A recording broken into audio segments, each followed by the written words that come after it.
Hi. Hello. Welcome. So, today I want to kind of just get right into it. Honestly, I hope that the audio quality is decent enough. I don't have the most extravagant system, but that's all right. And you see, oh my gosh, you see my cat over here. That's Missy. She'll probably be jumping in and out. They like to make a ruckus. And if you hear any noise in the background, that's my cats. And also, we have some company over, so some kids. So I might get a little bit noisy, but I wanted to hop on here and talk about a few things already. So today, I wanted to talk about how to go from being overwhelmed to relieving all of the stress in your body, relieving all tension in your body, not in a spiritual way where relieve all stress. That's true. But I think a lot of us probably push back when we hear that sometimes. But this is just how to become more regulated. And some of the things that I've done to get to where I am today. So I'm going to share with you a little bit of my journey as we go about this. And as we continue to talk, I'll just share from my own experience. I'm not the most knowledgeable in, oh my gosh, in the science behind things. This is just what I've done, and I want to share it with you because I think you can probably use it. Okay, so there are so many things that go into relieving stress from your body. And one of the first things to do is to understand where you came from. Your nervous system learned these patterns for a reason. Stress responses are learned because your body is trying to protect you and protect your mind. You are in crisis mode. Whether it be a smaller situation or a very trauma filled event, regardless, our brains and our body are meant to be protected and are meant to live a certain way and go down a certain path. So when that gets disrupted, we then freak out. I mean, you can just imagine your brain and your cells like spasming like that. So your body learned how to protect you before your mind could explain anything. And for a lot of us, this happens in childhood. For a lot of us, our parents spoke to us in a tough manner, or we were made to be submissive. There's so many different scenarios. So when you're thinking of these things as we continue to talk, just try to remember where you were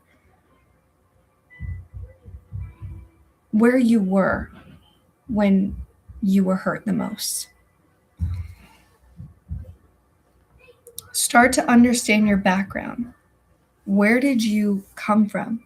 Try to be specific. Why do you act the way that you do? Who and what created you? And not to demonize yourself or anyone else. No blame. But try to understand what situation got me here today. Why am I so anxiety ridden? Was I abandoned? Did my parents split up? Did they divorce?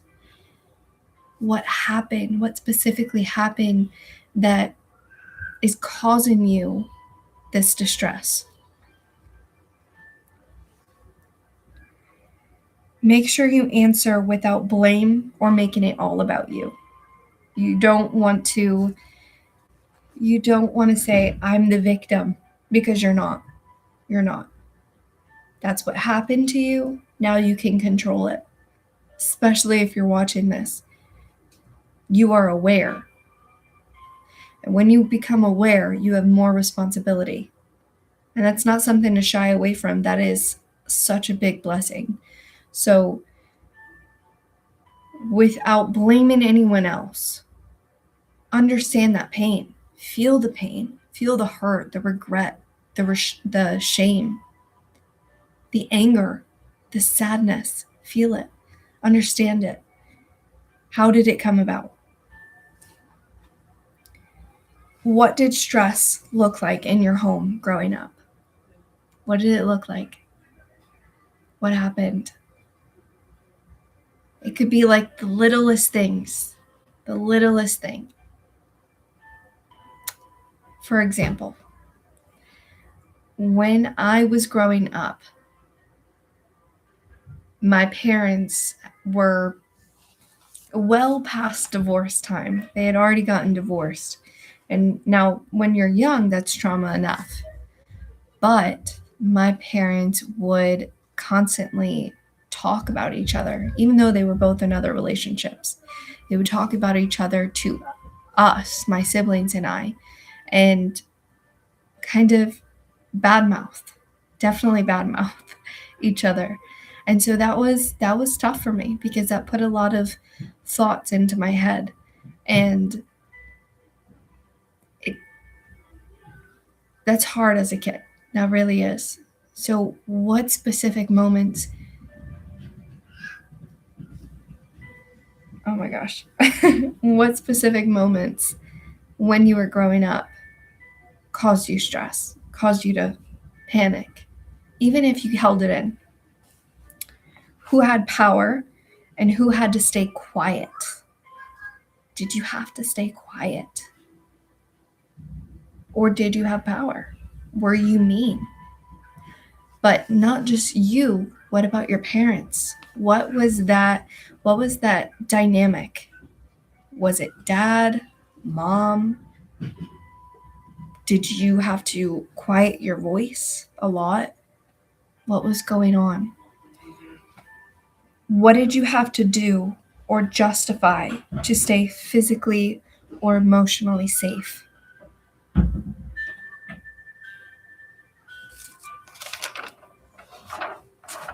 That's kind of for number one. Just understanding that your nervous system learned these patterns for a reason, and you begin to start by unloading your background and what specifically happened. And that doesn't necessarily fix the problem, but it begins to give you awareness and clarity, and it begins to allow you to forgive. It's so important to forgive, but that will come later. Right now, you just understand your background, understand what the heck actually happened from a clear perspective, not from a biased or judgmental perspective, just facts. What happened? Why? How did I grow up? Why did I grow up this way? Who was taking care of me? Who was the one that I looked to for guidance and for love? Did I crave love so much that I ended up seeking it in other places? Why? Who left? Or who stayed and had bad patterns or behaviors? What happened? Understand what happened. The second point that I have is understand the other person's perspective. So now that you've understood your own background, you have your own knowledge of what are the facts, what happened to me,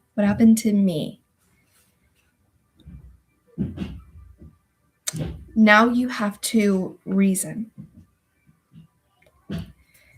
This isn't about excusing the behavior. This isn't about excusing them, the person or situation that hurt you. This is not about excusing or saying this is okay. It's totally okay. A lot of people get that mixed up, and they'll tell me that, I'm not going to forgive them. I'm not going to let their behavior slide, because that means I'm telling them that it's okay. And telling them that you forgive them, especially, that doesn't mean that it's okay. There's different wording that you can say to a person, first of all, to make it to where you let them know this is not okay behavior, but I want to let you know I forgive you because I'm working on myself and I need peace for myself. This is about bringing yourself peace, no one else. It is good and it can, but the best feeling, honestly, is when you are so hurt, so broken, and then you are just able to let go and say, okay, I forgive you. That hurt me. Yeah, that really sucked. But you know what? I choose to heal. I choose to heal. I choose to break this pattern.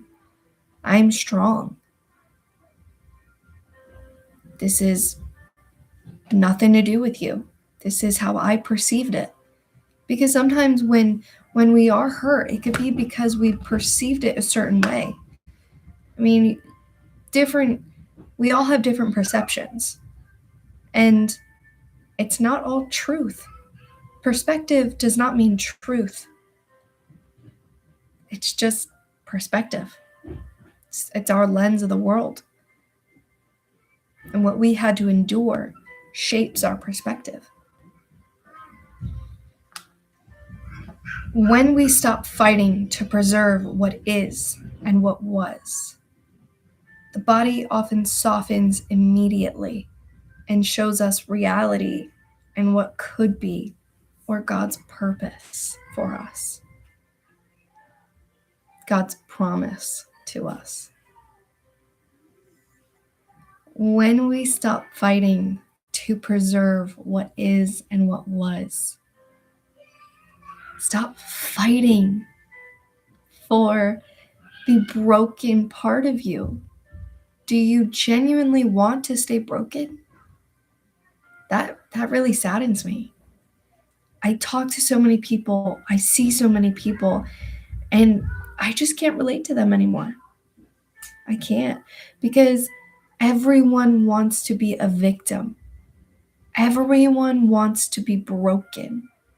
Why? Why drink out of a chipped glass that can cut your mouth when you can drink out of a perfectly good, smooth glass that gives you no cuts? Do you want to keep getting cut? Do you want to keep getting hurt? Because you cause yourself, when you allow yourself to stay in this preservation process, this preservation mode, just surviving, then you open yourself up to more pain and more hurt.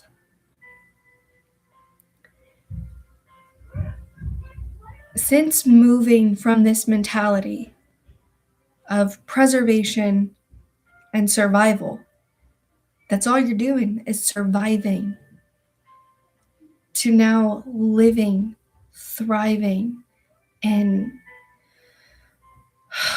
serenity. It's not always perfect. Sometimes I still get hurt, but the pain goes away much faster. Much faster. I tell you this because I know it to be true. The pain subsides like nothing else. The pain goes away in an instant. It feels so good once I let go of what was, the possibilities of what could be and what is. I have so many good things because I trusted in the Lord and I said, I choose to be healthy. I choose to be happy. I choose to heal from this pain. I choose to not let anything control me, not in a masculine way where I don't need nobody. I don't want to, I don't want to rely on anybody. Of course I went through that. Of course. And this is a process where you're going to go bit by bit and it's going to suck for a little while. But oh boy, once you get out of there, it's wow. And the more I think about it, I'm just like in awe. I did that. God did that for me. I was so anxious, so stressed, so I bottled everything up. I would cry every single night by myself. Every single night. And a lot of times during the day. It was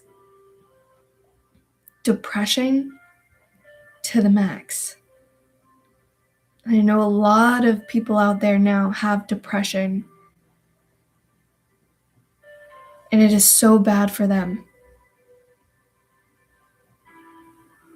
And you're gonna, even without depression, you will, this is how you start to fight those patterns.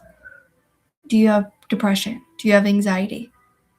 Are you so beat up to where you cry every day, or you're so angry? You feel anger in your heart for things that shouldn't really matter.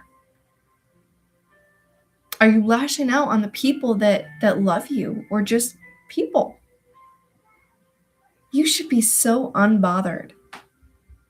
What a gift that is to be unbothered. This is how you begin to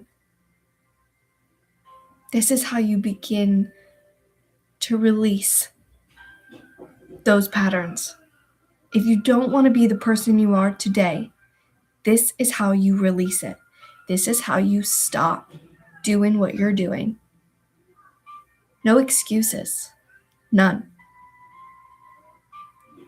Just follow this as much as you can. Remember it as much as you can. Just keep going, day by day.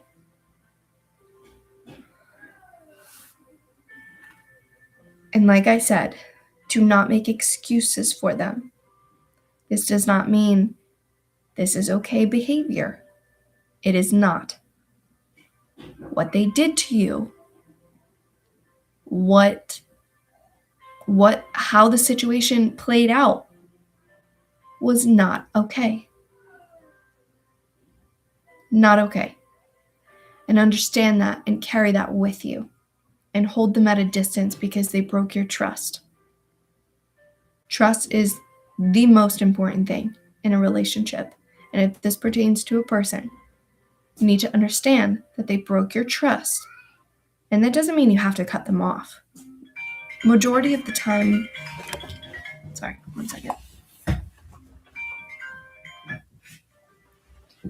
Majority of the time, it's your family. Honestly, that's the worst thing, but it is your family and the people closest to you. So, no excuses, just distance. Keep them at a distance. Understand why they behaved or reacted in that way. Who or what events hurt you the most? How did they grow up? So one thing is my parents hurt me a lot, and I had to understand their background because my parents treated me the way that their parents treated them. So, I mean, for the most part, in a lot of situations, but The way that their parents treated them tells you so much. Some people, understand this, some people will not break the patterns or habits and behaviors that their parents set before them. God tells us that if you are not to break a cycle, if your parents do not break a cycle, that will be passed on generation through generation until someone can break it. Be the chain breaker. Be the habit breaker. You control your destiny. You change things. You control the outcome of your life.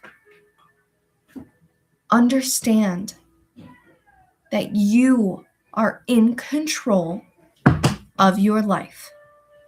No one else, just you.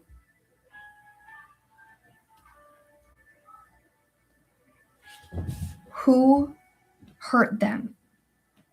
Same thing. What is their background? How did they grow up?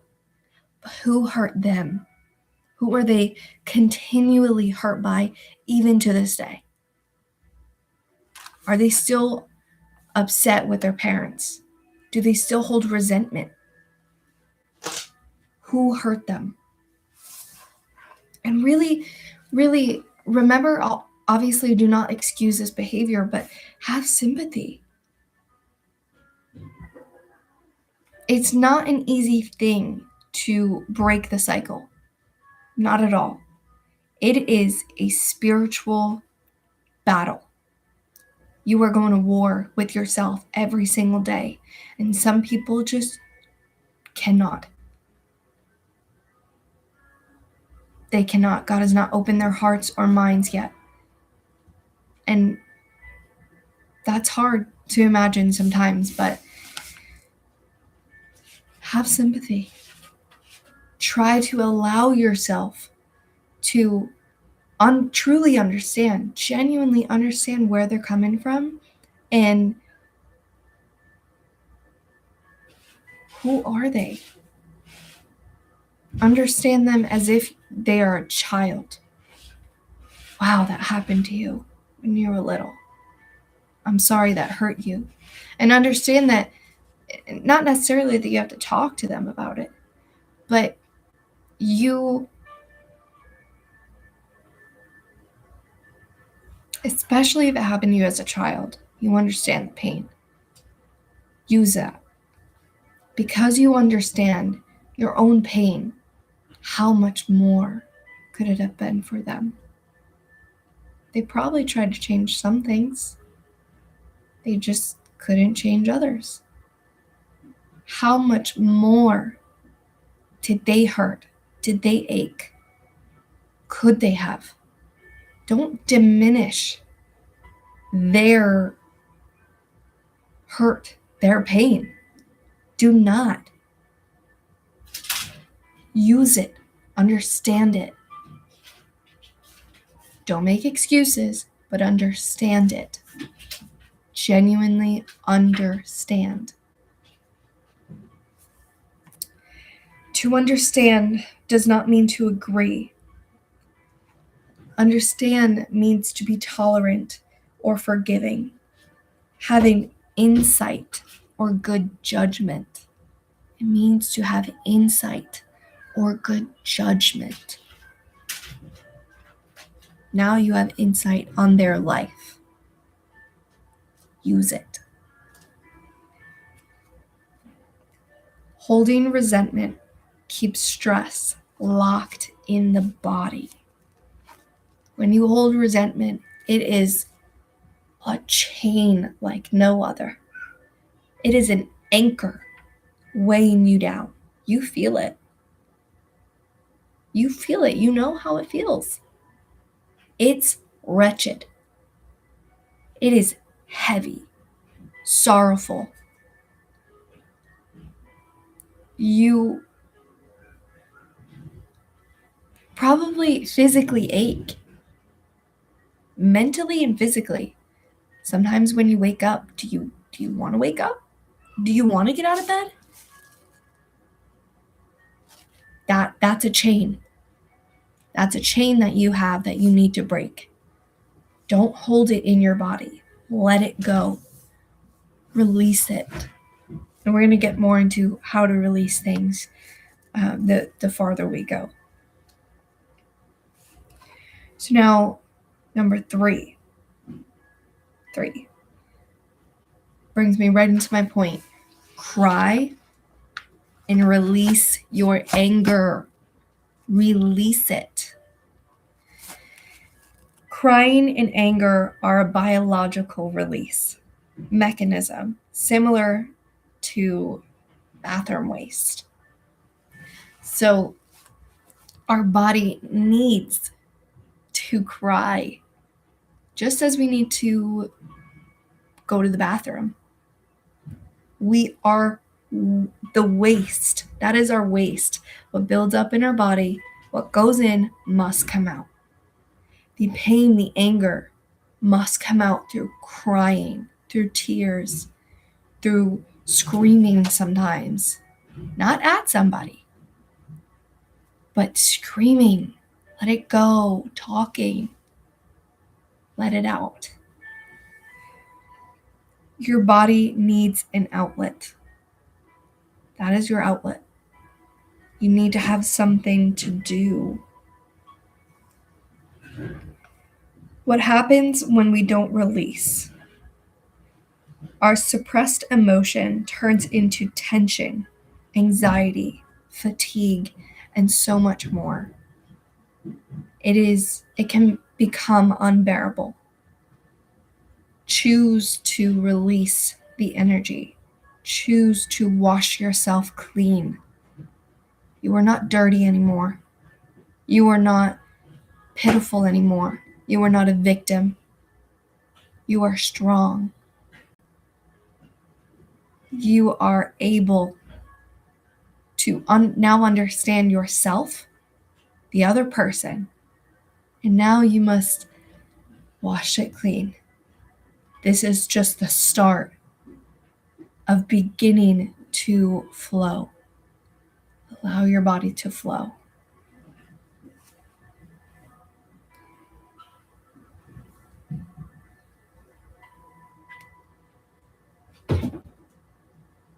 Privacy. When we talk about privacy, when it comes to crying and releasing anger, it is crucial. If you do not have a safe space to go to, find any moment, any place that you can where you feel safe. And when you feel safe, let it out. You can cry. You can dance, cry in the shower, journal, then rip up the page in a million pieces. That's what I did a lot.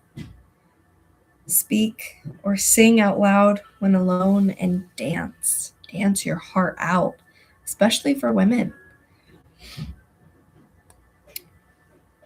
We hold so much stress in our body in general, both genders, but women especially hold it more so in their hips. So when we are able to move and flow as we naturally should, because women ebb and flow, we have to give ourselves the room to be able to be free. I mean, if we have people around us, obviously you're not going to want to cry or sing. Sometimes it's best to do it alone or to talk to God. So make sure that you are in a private space and you are able to dance angrily. If you're angry, dance angry.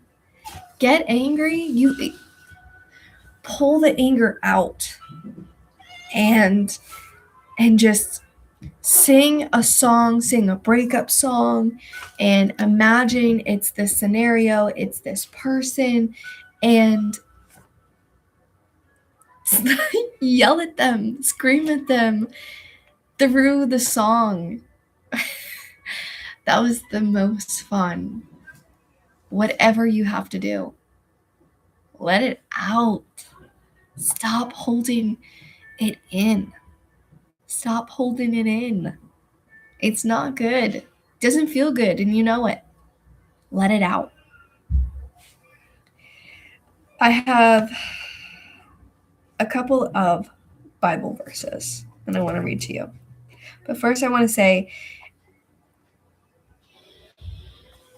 it's not okay to bottle your emotions to appear strong. Not okay. It actually shows weakness.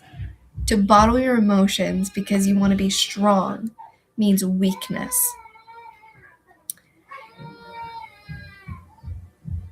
The strongest thing you can do is have self-control. Sorry for the crying. It's distracting me. The strongest thing that you can do is have self-control over your mind and your body, your emotions. Especially as women, we have plenty of emotions that we just need to let out. We have, like I said, we're meant to ebb and flow, right? So we're never the same. Men are usually constant. Women are not. Remember self-control, especially for men, but for women as well. It's equally as important for a woman. Ephesians 4:26 through 27. Be angry and do not sin. Do not let the sun go down on your anger and give no opportunity to the devil. Galatians 5:22 through 23. But the fruit of the Spirit is love, joy, peace, patience, kindness, goodness, faithfulness, gentleness, self-control. This one is when Cain and Abel were alive. Genesis 4:6 through 8. Cain and Abel had just gotten into a fight, and God was talking to Cain, and we all know the story of Cain. So God said to Cain, sin is crouching at your door. It desires to have you, but you must rule over it. So God knew Cain's heart. God knew what was to happen, and yet he told Cain. He tried to give him a fair shot. He said, you must rule over it. There is everything stacked against you, but you must control yourself and rule over that. And I can help you. God can help you. You just have to decide, do I want to be controlled? Or do I want to be a wild animal? Because honestly, wild animals are not very fun to other people or animals. They are very frightening. One who cannot control themselves is not to be trusted. So understand that. If you cannot control yourself, you are not to be trusted. I will not trust you with anyone, with myself, with my things. Because you cannot control yourself, you are not worthy of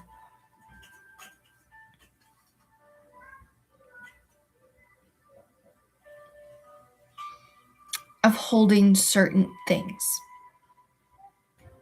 certain opportunities, because you can throw it away in a blink of an eye, or you will give it away or give it up when it was the best opportunity for you and for other people. So that's the biggest lesson. If you take away one thing, take away self-control. Self-control. So big. God talks about it so many times in the Bible. There are so many points where God is telling us to control ourselves. It is such a strength to be able to do so. 4. Now I have 6. I don't know why I didn't say that in the beginning, but I have 6 points that I want to talk about. But the fourth one is, this should be everywhere, top of the list. But I wanted to put it here because I wanted to get to certain things first. I didn't want it to seem too spiritual. Pray and talk to God without ceasing. Be so relentless in your efforts to talk to God. This is, I tell you, this is the only thing. It was not me who got myself out of stress, out of sadness, sorrow, anger. I did not do any of it. What I have now, everything that I have now, is from God and God alone. Because I relied on God and I surrendered to Him many, many times. Surrenderance is not just a one-time thing. It is continual. It is consistent. Just when you're presented with a moment where you know you need to surrender, say it. I surrender to you, God. I surrender to you, oh God. Help me in whatever this is. It's okay to bug God. He loves it. There is not one time in the Bible where He does not answer a woman's prayer. And I know that from experience. It might be delayed, but it's just perfect timing. He always answers my prayers, not because I'm special, not because I'm great, thank you, but because He loves us. We are His daughters. We are His daughters.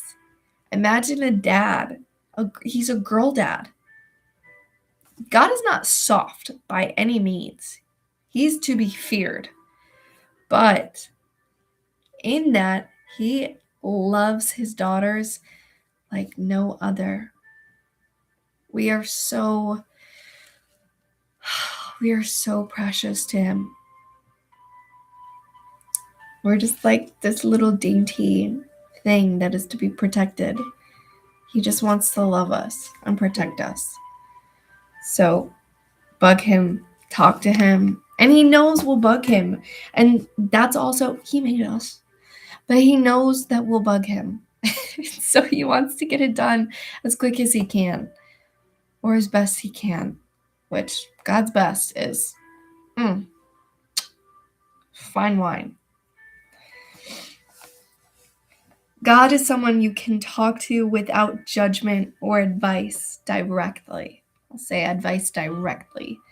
He will give you advice, but not in the way that a person would. It wouldn't be like, oh, you have to do this. No, you're doing this wrong because you have to do that. Sometimes I do that. And it's annoying, even for myself. But God is someone you can just talk to and feel His presence, and everything will be okay. Just talk to Him, express yourself, and be yourself with Him. He loves you so much. He doesn't judge you. He tells us not to judge. He doesn't say don't call out sin, but He says do not judge, for you will be judged in that same manner. So even if you feel that your heart is evil or you have really bad habits that you want to break and you feel shame, that's the most important time to talk to God. Because when we have shame, we are now disconnected to God, because shame disconnects us from God. He says that. And a lot of the anger we feel is shame and resentment. And that's the best opportunity. That's where you get the breakdowns, the crying. Oh, God, fix me, heal me. If you're mad at God, don't blame Him. Just say, God, I'm mad. I'm mad at this situation. And it is making me feel like I'm mad at you. I know I'm not mad at you because I know you love me. But why did this happen? Why did you allow this? Talk to him. Don't condemn him, but talk to him. How would you talk to a person if you were mad at them? Why did you allow me to go through this? You were standing there and you didn't do nothing? Why? Then try to understand. But that one's another topic. But talk to him. Be mad with him. Not at him, with him. Be sad with him. Because when you weep, God weeps. When you are angry, God is angry. He feels what you feel 10 times deeper. I promise you. Some of the things that you can say to God is, Lord, open my heart and open my mind. Open my heart and open my mind. Let your voice be my voice. Guide me. Guide me in your ways, Lord. Show me your way. The biggest one I love is, let your will be done in my life. What does not serve me, remove it. So, Father, use me, be with me, show me how great your love can get. Make me new. Help me lean not on my own understanding, but yours, God. What am I meant to understand about this situation? What am I meant to understand about this situation? Move your body and your hips. Become grounded. This is number 5. Move your body, your hips to become grounded. This is what I was talking about with the dancing. Stress lives in the hips and in the lower back and the jaw and in the shoulders. But hips, especially for women, like I said. Gentle movement lets your body know we are safe. It is good to just dance, to just flow. We are safe when we can move. Our body is probably, if you feel it right now, your body's probably so stiff. Just stretch. Even right now. Oh, stretches feel so good.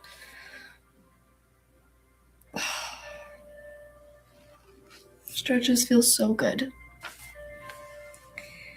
No fitness pressure. Just flow. Dance. Put on your favorite song. Put on a song that you want to get angry with. Just move. Move that body. You got a good body, just move it.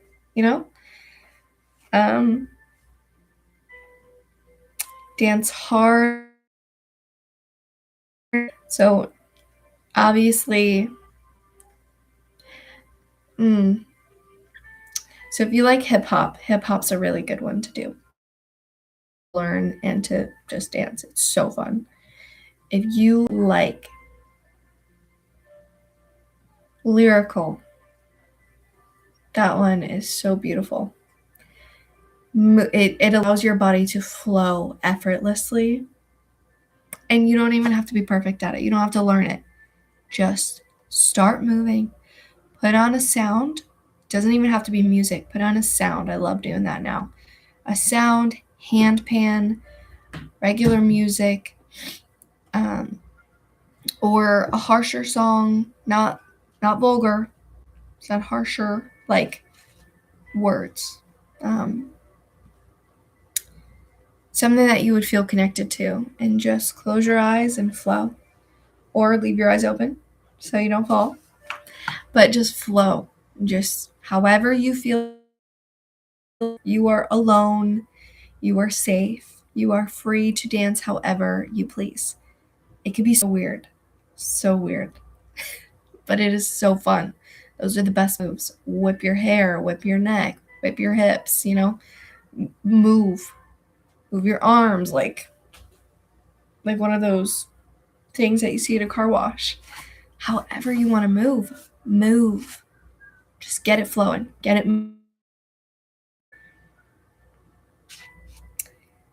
Okay. One more thing. Shake randomly when you can. Favorite. One of my favorites. Don't public just going like, no. What I mean by shake randomly is when you're alone, just go, just like how we tell the kids, shake it off, or just shake your body, move your body. Like just, you feel tension in your arms, you feel tension in your legs, shake it out, move it however you need to move it. Just let it go, let it out. Something wants to be let out. The energy, we are made up of energy. The energy needs to be released like a gas. It needs to be released. Okay, number 6. Deep breaths. This is such a crucial one. As you calm your nervous system, you must take deep breaths all the time.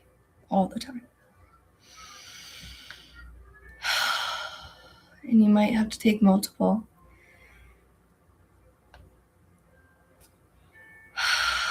And you're probably going to yawn a lot.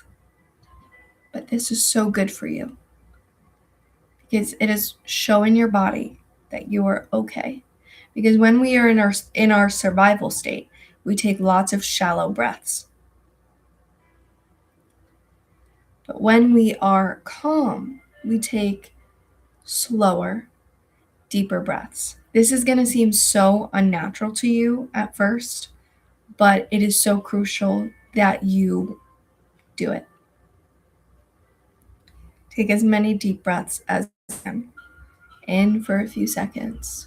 4, 5, 6. Out. 4, 5, 6. Just keep repeating. Your body knows no other way, so you have to train it to relax. One of the ways to do this is by taking deep breaths whenever you get the inclination to, and especially in those stressful moments. Especially when you want to lash out on someone. Especially when you want to scream. Especially when you're angry, when you want to cry. Take a deep breath. Especially when you want to say something mean. Take a deep breath.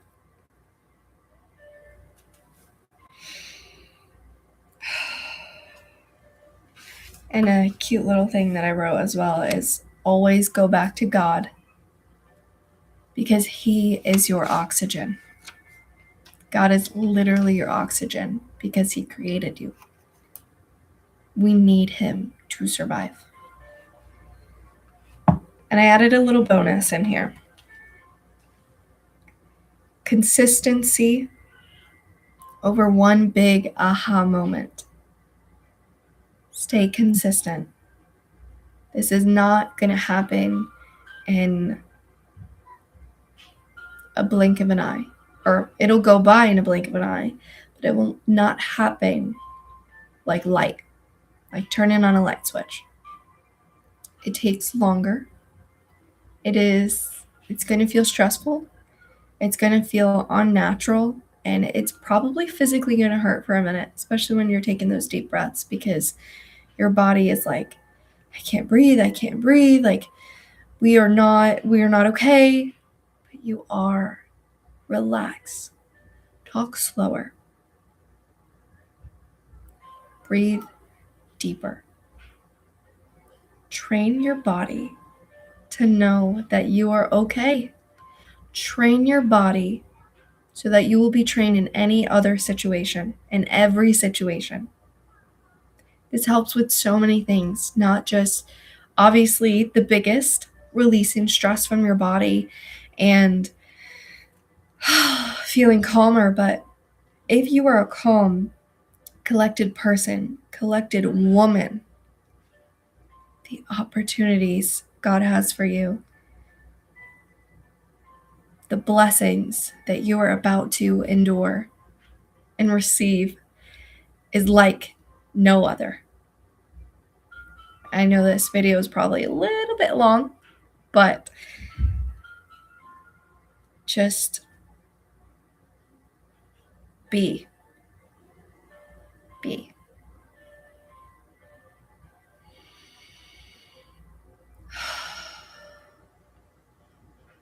I used to not be able to sleep in silence. Now I can. Sometimes I also because our brains are so susceptible to words, voices, energy, everything, we absorb everything like a sponge. I like to listen to, my favorite is handpan or instrumental worship or just instrumental. Calm your mind. You don't always have to fill the silence. You don't always have to fill the noise. And that's a video for another time, but take it day by day. Become present. Just flow. Allow yourself to breathe and absorb life around you.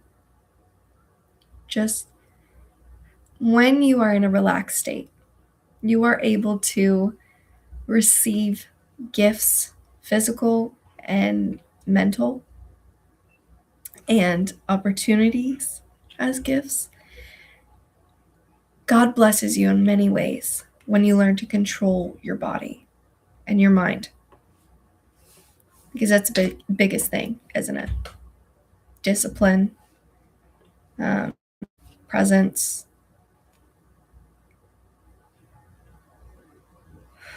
Just be.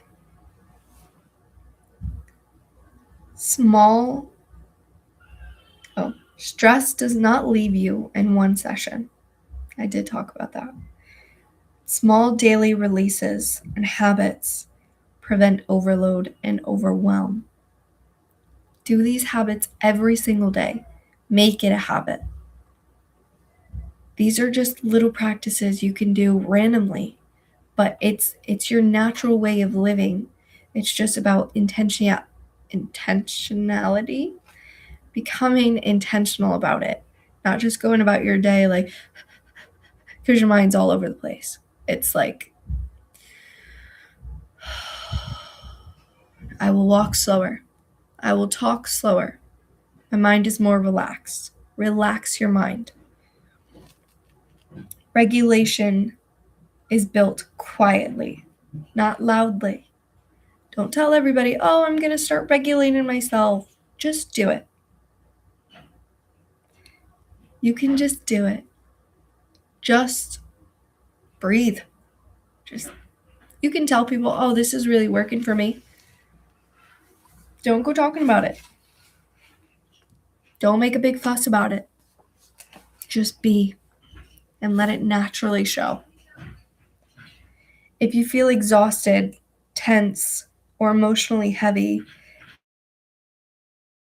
or you're broken, it means your body has been carrying too much for too long, and it can and will learn to let go. It can and you will learn to let it go and release. And then one more thing. Stop listening to harsh music. And I will make probably another live or video, but just throw that. Stop listening to music that tells you you are worthless, that you are a piece of meat for people, men and women, to grab at. You are not a piece of meat. You are not just a woman to have babies. That is a big thing, yes. Stop listening to music that devalues you. I'd rather you listen to no music or instrumental than to words that tear you down unconsciously. Start to hear and understand insight the words to the songs that you're listening to. The words to the songs that you're listening to. Understand what it is saying. Not, I'm going to go shake some butt, whatever. Like, no, don't listen to that music. Not because it is ungodly. It is, but not because of that, but because what you put in your mind means everything. It's how you think. It's how you hear yourself. You think that what your mom said, what your dad said, what your friend said got to you and it hurts? What songs are you listening to? That's doing the same thing. Your brain does not know the difference between make-believe and reality. It does not know the difference. So be more intentional with your life and with each moment that you have, because your life can be taken away in one split second. Understand that. One split second, God can take you away like that. That's crazy. But more people need to understand that. Really feel it. Like, oh, wow, I'm not invincible. I'm not invincible. Even in my house, I'm not invincible. Anything can happen. So become more intentional. Flow. Just breathe. Understand your background. Start with that. And watch this video over so that you can know the steps. You got it. I love you so much. And I'm so excited for your journey and for where it's going to go. I love you so much. And so does Jesus.